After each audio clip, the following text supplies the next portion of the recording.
Hi hello ನಮಸ್ಕಾರ ಎಲ್ರಿಗೂ. ನಾನು ನಿಮ್ಮ ಅಶ್ವಿನಿ ಮಾತಾಡ್ತಾ ಇದ್ದೀನಿ. ಎಲ್ಲರೂ ಹೇಗಿದ್ದೀರಾ? ಒಬ್ಬರೆಲ್ಲ ಚೆನ್ನಾಗಿದ್ದೀರಾ ಅಂತ ಅನ್ಕೊತ ಇವತ್ತಿನ ದಿನ ನಾನು ಮಟನ್ನಲ್ಲಿ ಅಂದರೆ ಟಗರದು ಬ್ಲಡ್ಡಲ್ಲಿ ಹೇಗೆ ಫ್ರೈನ ಮಾಡ್ತಾರೆ, ಗೊಜ್ಜನ್ನ ಮಾಡಿ ಯಾವ ರೀತಿ ಮಾಡ್ತಾರೆ ಅಂತ ನಾನು ಇವತ್ತು ತೋರಿಸ್ಕೊಡ್ತಾ ಇದ್ದೀನಿ.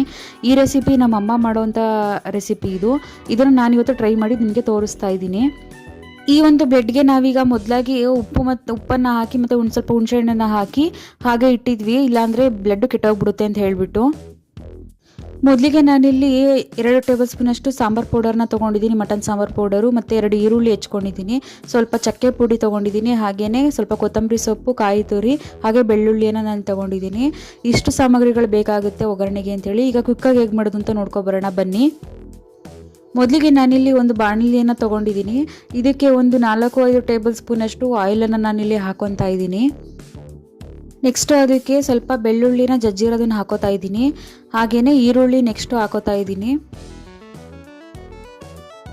ಎರಡನ್ನು ಹಾಕಿದ್ಮೇಲೆ ನಾನಿಲ್ಲಿ ಫ್ರೈ ಮಾಡ್ಕೊತಾ ಇದ್ದೀನಿ. ಈರುಳ್ಳಿಯನ್ನು ಸ್ವಲ್ಪ ಬ್ರೌನ್ ಕಲರ್ ಬರೋವರೆಗೂ ಈರುಳ್ಳಿನ ಚೆನ್ನಾಗಿ ಬೆಳ್ಳುಳ್ಳಿಯನ್ನು ಫ್ರೈ ಮಾಡ್ಕೊಳ್ಳಿ. ಈರುಳ್ಳಿ ಎಲ್ಲ ಚೆನ್ನಾಗಿ ಫ್ರೈ ಆದ ನಂತರ ನಾನು ಇದಕ್ಕೆ ಚಕ್ಕೆ ಪುಡಿ ಏನು ಜಜ್ಜಿಟ್ಕೊಂಡಿದ್ದೆ ಅದನ್ನು ನಾನಿಲ್ಲಿ ಹಾಕೊತಾ ಇದ್ದೀನಿ. ಇದು ಒಂಥರ ಫ್ಲೇವರ್ ಚೆನ್ನಾಗಿ ಕೊಡುತ್ತೆ. ನೆಕ್ಸ್ಟು ಅದನ್ನು ಚೆನ್ನಾಗಿ ಫ್ರೈ ಮಾಡ್ಕೊಳ್ಳಿ ಚೆನ್ನಾಗಿ. ಈ ರೆಸಿಪಿ ನಮ್ಮ ಅಮ್ಮ ಮಾಡೋವಂಥದ್ದು. ನಾವು ಮನೇಲಿ ಬೇರೆ ಕಾಯಿ ತುರಿ ಎಲ್ಲ ಹಾಕಿ ಅದು ಬೇರೆ ರೀತಿಯಲ್ಲಿ ಮಾಡ್ತಾರೆ. ಇದು ಸಾಂಬಾರು ಪೌಡರೆಲ್ಲ ಹಾಕಿ ಇದೇ ಬೇರೆ ರೀತಿ ಮಾಡೋದು. ನೆಕ್ಸ್ಟ್ ನಾನು ಇದಕ್ಕೆ ಕಾಯಿ ತುರಿಯನ್ನು ನಾನಿಲ್ಲಿ ಹಾಕೊತಾ ಇದ್ದೀನಿ. ಈ ಬ್ಲಡ್ ಫ್ರೈ ಇದನ್ನು ತಿನ್ನೋದ್ರಿಂದ ಎದೆ ನೋಗೆಲ್ಲ ತುಂಬ ಒಳ್ಳೆಯದು. ಅಟ್ಲೀಸ್ಟ್ 15 ಡೇಸ್ಗೆ ಒಂದು ಸಲನಾದರೂ ಇದನ್ನು ಮಾಡ್ಕೊಂಡು ತಿನ್ನಿ, ಹೆಲ್ತ್ ಚೆನ್ನಾಗಿರುತ್ತೆ. ನೆಕ್ಸ್ಟ್ ನಾನು ಇದಕ್ಕೆ 2 ಟೇಬಲ್ ಸ್ಪೂನ್ ತೊಗೊಂಡಿದ್ನೆಲ್ಲ ಸಾಂಬಾರು ಪುಡಿ ಅದನ್ನು ನಾನಿಲ್ಲಿ ಹಾಕೋತಾ ಇದ್ದೀನಿ. ಅದನ್ನು ಹಾಕ್ಕೊಂಡು ಕಾಯಿ ತುರಿ ಎಲ್ಲ ಚೆನ್ನಾಗಿ ಮಿಕ್ಸ್ ಆಗೋ ರೀತಿಲಿ ಚೆನ್ನಾಗಿ ಮಿಕ್ಸ್ ಮಾಡ್ಕೋತಾ ಇದ್ದೀನಿ. ಹಾಗೆಯೇ ಕಾಯಿ ತುರಿ ಮತ್ತು ಸಾಂಬಾರು ಪೌಡರ್ ಸ್ವಲ್ಪ ಬೇಯಬೇಕು, ಹಾಗಾಗಿ ಅದಕ್ಕೆ ನನಗೆ ಸ್ವಲ್ಪ ನೀರನ್ನು ನಾನಿಲ್ಲಿ ಹಾಕೋತಾ ಇದ್ದೀನಿ. ನೀರು ಹಾಕಿದ್ರೆ ಸ್ವಲ್ಪ ಸಾಫ್ಟಾಗಿ ಚೆನ್ನಾಗಿ ಬೇಯುತ್ತೆ. ಹಾಗಾಗಿ ನೆಕ್ಸ್ಟ್ ನಾನು ಇದಕ್ಕೆ ರುಚಿಗೆ ತಕ್ಕಷ್ಟು ಉಪ್ಪನ್ನು ನಾನಿಲ್ಲಿ ಹಾಕೊತಾ ಇದ್ದೀನಿ. ಎಲ್ಲನೂ ಚೆನ್ನಾಗಿ ಉಪ್ಪು ಹೊಂದ್ಕೊಳ್ಳೋ ರೀತಿ ಮಿಕ್ಸ್ ಮಾಡ್ಕೊಳ್ಳಿ. ಇದು ಸ್ವಲ್ಪ ಚೆನ್ನಾಗಿ ಬೇಯ್ತದೆ ಅಂತ ಹೇಳುವಾಗ ನೆಕ್ಸ್ಟ್ ನಾನಿಲ್ಲಿ ಬ್ಲೆಡ್ಡನ್ನು ತೊಗೊಂಡಿದ್ವಲ್ಲ ಅದನ್ನು ಸ್ವಲ್ಪ ನಾನು ಸಣ್ಣದಾಗಿ ಪೀಸ್ ಮಾಡ್ಕೊಳ್ಬೇಕು. ಹಾಗಾಗಿ ಕೈಯಲ್ಲಿ ನಾನು ಇಲ್ಲಿ ಸ್ವಲ್ಪ ಇಚ್ಚುತ್ತಾ ಇದ್ದೀನಿ. ನೋಡ್ತಾ ಇದ್ದೀರಲ್ಲ, ಈ ರೀತಿಯಾಗಿ ಸಣ್ಣ ಸಣ್ಣ ಪೀಸ್ಗಳಾಗಬೇಕು.